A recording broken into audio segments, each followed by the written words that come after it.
Good wishes, dear students. We are beginning with the second chapter in your inorganic chemistry sections, that is quantum mechanical model of an atom. The principle or a concept you will be learning all through the lesson is development of the concept or the theory put forward for the atom, construction of an atom and its composition. Now, as you know, chemistry, when we say it's made up of matter. Now, matter is made up of atoms.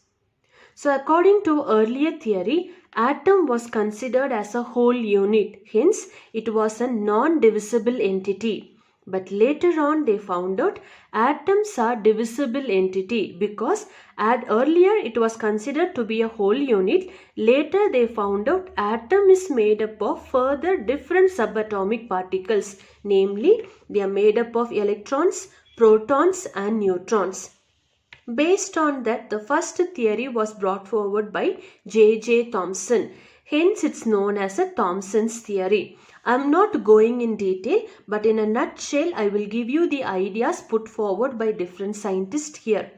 According to Thomson, he said atom has a spherical in shape. It is a positively charged. It also has a negatively charged particle in it. Negatively charged particles were known as electrons and they are found like the seeds in the watermelon. So this was the theory put forward by J.J. Thomson. After him there came a scientist by name called Rutherford. His theory was based on alpha ray scattering experiment. In a simple words to say, all his theory was he bombarded the thin gold foil with a fast moving alpha particle. As a result, he found out few observations. Most of the alpha particle passed through the gold foil. Some alpha particle deflected through a small angle, meaning before reaching the target, their path got changed.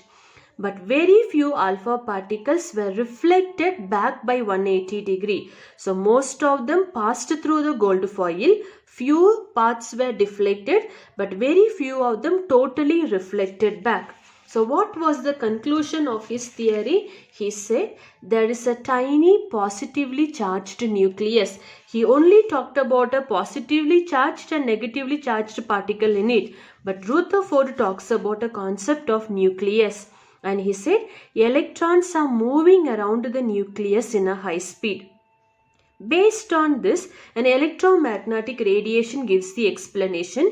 If electrons are moving around the nucleus in a high speed, electromagnetic radiation says moving charged particles should continuously lose its energy in the form of a radiation. Remember, running around the circle again and again. As you keep running, you tend to lose your energy. So, losing energy in the form of a radiation.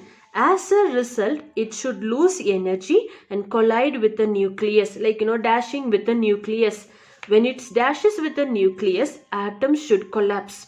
But we know his theory also happened to be a failure. The reason, we know that atoms are stable. Any reactions when we say sharing of electron takes place or accepting of electron takes place there, but atoms are not collapsed here. The second reason, Thomson also said the presence of electrons in the form of seeds in the watermelon. He said electrons are moving around the nucleus in a high speed. But he did not give a valid explanation for the distribution of electrons around the nucleus. So then came the third scientist theory called as a Bohr atom model. As you know that Planck and Einstein showed the energy of electromagnetic radiation. What's the meaning of electromagnetic radiation?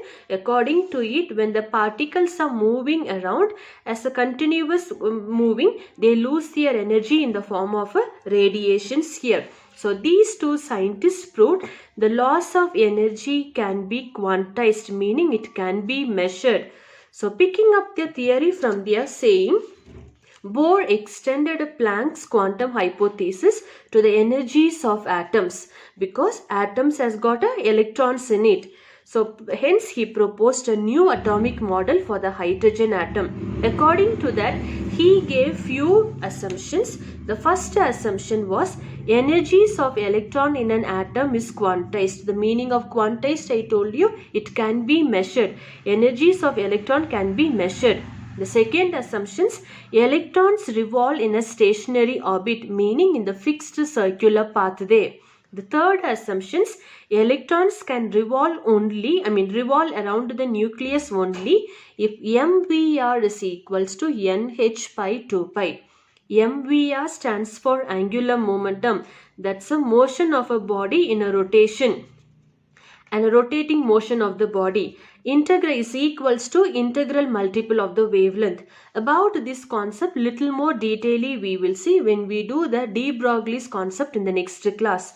And the fourth point he put forward was electrons, when they don't lose their energy when they are in the same orbit, but when they move from higher orbit to the lower orbit, their energy, higher level to the lower level, they lose their energy. As a result, excess of energy is emitted as a radiation, meaning some amount of energy is lost by coming from higher level to the lower level. Some more extra energy that is available, it's emitted as a radiation. Then the last assumption put forward by him was when suitable energy is provided, electrons can jump from lower level to the higher level. That is in the form of an excitation it takes place. So his theory also had a limitations. What were they about? The first limitation was assumptions were suitable only to a smaller atom. For example, hydrogen, helium, lithium, because here atomic number is 1, here atomic number is 2, and so on. It was not suitable for a multi-electron atoms, meaning with the atoms with a greater atomic number.